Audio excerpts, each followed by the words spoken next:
আসসালামু আলাইকুম। সবাইকে স্বাগত জানাচ্ছি আমার দেশ আজকের বিশ্বে। সঙ্গে আছি তামান্না মিনহাজ। শুরুতেই শিরোনাম। ভারতে চিকিৎসা নিতে গিয়ে মারা গেলেন কেনিয়ার সাবেক প্রধানমন্ত্রী। ফের উত্তপ্ত পাকিস্তান আফগানিস্তান সীমান্ত, নিহত ২১। যুক্তরাষ্ট্রে বসে চীনের হয়ে গুপ্তচর বৃত্তি, বিশিষ্ট ভারতীয় বিশেষজ্ঞ গ্রেপ্তার। বিশ্বের শীর্ষ ১০ শক্তিশালী পাসপোর্টের তালিকা থেকে প্রথমবারের মতো ছিটকে পড়ল যুক্তরাষ্ট্র। বাংলাদেশ ১০০তম। প্রথমবার মস্কোয় সিরিয়ার প্রেসিডেন্ট ফেরত চাইবেন বাশার আল আসাদকে। দর্শক শুনছিলেন শিরোনাম, এবার জানিয়ে দিচ্ছি বিস্তারিত। কেনিয়ার সাবেক প্রধানমন্ত্রী ও বিরোধী দলীয় নেতা রাইলা ওডিঙ্গা ভারতের কেরালায় চিকিৎসাধীন অবস্থায় মারা গেছেন। স্থানীয় পুলিশ ও হাসপাতাল সূত্রে জানানো হয়েছে তিনি ভারতের কেরালার কোচি শহরের দেবমাথা হাসপাতালে চিকিৎসা নিতে এসেছিলেন। আজ বুধবার সকালে হাঁটার সময় হঠাৎ অসুস্থ হয়ে পড়লে দ্রুত হাসপাতালে নেওয়া হয়, কিন্তু চিকিৎসকরা তাকে মৃত ঘোষণা করেন। কেরালার এর্নাকুলাম জেলার অতিরিক্ত পুলিশ সুপার কৃষ্ণন এম বলেন, ওই সময় সঙ্গে ছিলেন তার বোন, মেয়ে, ব্যক্তিগত চিকিৎসক ও ভারতীয় এবং কেনিয়ার নিরাপত্তা কর্মকর্তারা। কাছাকাছি একটি বেসরকারি হাসপাতালে নিয়ে যাওয়া হলেও তাকে বাঁচানো যায়নি। ওডিঙ্গার কার্যালয়ের একাধিক কর্মকর্তাও আন্তর্জাতিক সংবাদ সংস্থাকে তার মৃত্যুর বিষয়টি নিশ্চিত করেছেন। রাইলা ওডিঙ্গা ছিলেন কেনিয়ার সাবেক প্রধানমন্ত্রী এবং দেশটির রাজনীতির অন্যতম প্রধান মুখ। ১৯৪৫ সালের ৭ জানুয়ারি জন্ম নেয়া রাইলা ছিলেন স্বাধীন কেনিয়ার প্রথম উপরাষ্ট্রপতির ছেলে।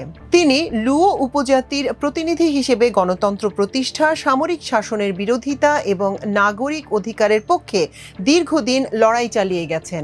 এজন্য তাকে বিদেশে নির্বাসন, এমনকি ৮ বছর জেল জীবন কাটাতে হয়েছে। তার মৃত্যুতে কেনিয়ার রাজনীতিতে, বিশেষ করে বিরোধী দলের নেতৃত্বে একটা বড় শূন্যতা তৈরি হলো। ২০২৭ সালে জাতীয় নির্বাচনের আগেই এই মৃত্যু দেশটির রাজনৈতিক সমীকরণে বড় ধরনের প্রভাব ফেলতে পারে বলে বিশ্লেষকরা মনে করছেন। ভারতের মাতৃভূমি পত্রিকা প্রথম ওডিঙ্গার মৃত্যুর খবর প্রকাশ করে জানায়, তিনি বেশ কিছুদিন ধরে কেরালার কোচিতে চিকিৎসাধীন ছিলেন। তবে ঠিক কী ধরনের চিকিৎসা চলছিল সে বিষয়ে বিস্তারিত কিছু জানা যায়নি। আবার উত্তপ্ত হয়ে উঠেছে পাকিস্তান আফগানিস্তান সীমান্ত এলাকা। আজ বুধবার বেলুচিস্তান সীমান্তে আফগান তালেবানের সঙ্গে পাকিস্তানি সেনাবাহিনীর ব্যাপক সংঘর্ষ হয়। এতে প্রায় ১২ জন আফগান নিহত হয়েছেন, আহত হয়েছেন শতাধিক মানুষ। আল জাজিরার খবরে জানানো হয়, মঙ্গলবার রাত থেকে শুরু হওয়া সহিংসতার জন্য উভয় পক্ষই একে অপরকে অভিযুক্ত করেছে। সামাজিক মাধ্যম এক্সে দেয়া পোস্টে আফগান তালেবান মুখপাত্র জাবিউল্লাহ মুজাহিদ সীমান্তে সংঘর্ষ শুরু করার জন্য পাকিস্তানকে অভিযুক্ত করেন। হামলায় ১২ জন নিহত এবং শতাধিক আহত হয়েছে বলে তিনি জানান। বার্তা সংস্থা এএফপি স্পেন বোলদাক জেলার হাসপাতালের একজন কর্মকর্তার বরাত দিয়ে জানিয়েছে, আহতদের মধ্যে ৮০ জন নারী ও শিশু রয়েছে। তালেবানের পক্ষ থেকে দাবি করা হয়েছে, তাদের পাল্টা হামলায় বেশ কয়েকজন পাকিস্তানি সেনা নিহত হয়েছে। অস্ত্র ও ট্যাঙ্ক জব্দ করার পাশাপাশি পাকিস্তান সামরিক স্থাপনা ধ্বংস করার দাবিও করেছে তারা। তবে সংঘর্ষ শুরুর জন্য আফগানিস্তানকে দায়ী করেছে পাকিস্তান কর্তৃপক্ষ। তাদের দাবি, আফগান তালেবান প্রথমে একটি পাকিস্তানি সামরিক ঘাঁটিতে এবং সীমান্তের কাছে অন্য এলাকায় গুলি চালায়। নাম প্রকাশ না করার শর্তে এক নিরাপত্তা কর্মকর্তা বার্তা সংস্থা রয়টার্সকে জানিয়েছেন, সহিংসতায় ৬ পাকিস্তানি সেনা নিহত হয়েছে। ভারত ও যুক্তরাষ্ট্রের মধ্যে পরমাণু চুক্তিতে গুরুত্বপূর্ণ ভূমিকা রাখা ভারতীয় বংশোদ্ভূত মার্কিন বিশেষজ্ঞ অ্যাশলে টেলিসকে গত মঙ্গলবার গ্রেপ্তার করা হয়েছে। তার বিরুদ্ধে অভিযোগ, তিনি বেআইনিভাবে জাতীয় প্রতিরক্ষা সংক্রান্ত তথ্য নিজের কাছে রেখে দিয়েছেন। টেলিস একসময় মার্কিন প্রশাসনে কাজ করেছেন। তিনি ভারতে নিযুক্ত সাবেক মার্কিন রাষ্ট্রদূত রবার্ট ব্ল্যাকউইলের সঙ্গে কাজ করতেন। তিনি রিপাবলিকান প্রেসিডেন্ট জর্জ ডব্লিউ বুশের অধীনে হোয়াইট হাউসের জাতীয় নিরাপত্তা পরিষদের কর্মকর্তা হিসেবেও দায়িত্ব পালন করেছেন। বার্তা সংস্থা এপির খবরে বলা হয়, কার্নেগি এন্ডাওমেন্ট ফর ইন্টারন্যাশনাল পিসের জ্যেষ্ঠ ফেলো টেলিসের বিরুদ্ধে মার্কিন বিচার বিভাগ অভিযোগ এনেছে, তিনি খুবই সংবেদনশীল ১০০০ পৃষ্ঠার বেশি গোপন সরকারি নথি প্রিন্ট করে বাড়িতে ফাইল ক্যাবিনেট ও আবর্জনার ব্যাগে লুকিয়ে রেখেছিলেন। মার্কিন বিচার বিভাগ এক বিবৃতিতে জানিয়েছে, ভার্জিনিয়া ইস্টার্ন ডিস্ট্রিক্টের মার্কিন অ্যাটর্নি লিন্ডসে হ্যালিগান ঘোষণা করেছেন, ভিয়েনার বাসিন্দা ৬৪ বছর বয়সী অ্যাশলে টেলিসকে সপ্তাহান্তে গ্রেপ্তার করা হয়েছে। জাতীয় প্রতিরক্ষা সংক্রান্ত তথ্য বেআইনিভাবে নিজের কাছে রাখার অভিযোগ রয়েছে তার বিরুদ্ধে। হ্যালিগান বলেন, আমরা দেশি বিদেশি সব ধরনের হুমকি থেকে মার্কিন জনগণকে রক্ষা করতে পুরোপুরি আন্তরিক। এই মামলার অভিযোগগুলো আমাদের নাগরিকদের নিরাপত্তার জন্য গুরুতর ঝুঁকি। এই মামলার ঘটনা ও আইন স্পষ্ট। আমরা ন্যায় বিচার নিশ্চিত করতে সেসব আইন অনুসরণ করে যাব। বিবৃতিতে বলা হয়, দোষী সাব্যস্ত হলে টেলিসের সর্বোচ্চ 10 বছর কারাদণ্ড, $250,000 পর্যন্ত জরিমানা ও সম্পত্তি বাজেয়াপ্ত হতে পারে। পাসপোর্টের ক্ষমতা পরিমাপকারী সূচকের মধ্যে হ্যান্ডলি পাসপোর্ট ইন্ডেক্স অন্যতম। এই সূচকের 20 বছরের ইতিহাসে প্রথমবারের মতো শীর্ষ 10-এর তালিকা থেকে ছিটকে পড়েছে যুক্তরাষ্ট্রের পাসপোর্ট। কোনো দেশের পাসপোর্ট কতটা শক্তিশালী তা মূলত নির্ভর করে ভিসা ছাড়া কতগুলো দেশে প্রবেশাধিকার রয়েছে তার উপরে। বিশ্বজুড়ে বিভিন্ন গন্তব্যে সহজেই প্রবেশের এই ক্ষমতা পরিমাপকারী একাধিক সূচকের মধ্যে হ্যান্ডলি পাসপোর্ট ইন্ডেক্স অন্যতম।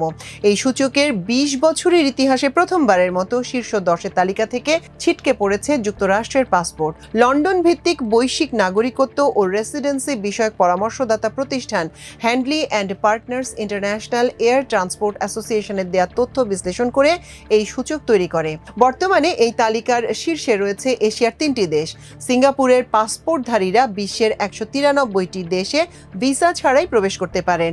এরপর আছে দক্ষিণ কোরিয়া, যেখানে ভিসা ছাড়া 190টি দেশে যাওয়া যায়। জাপান তৃতীয় অবস্থানে রয়েছে, 189টি দেশে যাওয়া যায় জাপানি পাসপোর্ট ব্যবহার করে। সর্বশেষ ত্রৈমাসিক র্যাঙ্কিংয়ে যুক্তরাষ্ট্র 12তম স্থানে নেমে এসেছে, যা মালয়েশিয়ার সঙ্গে একই অবস্থানে।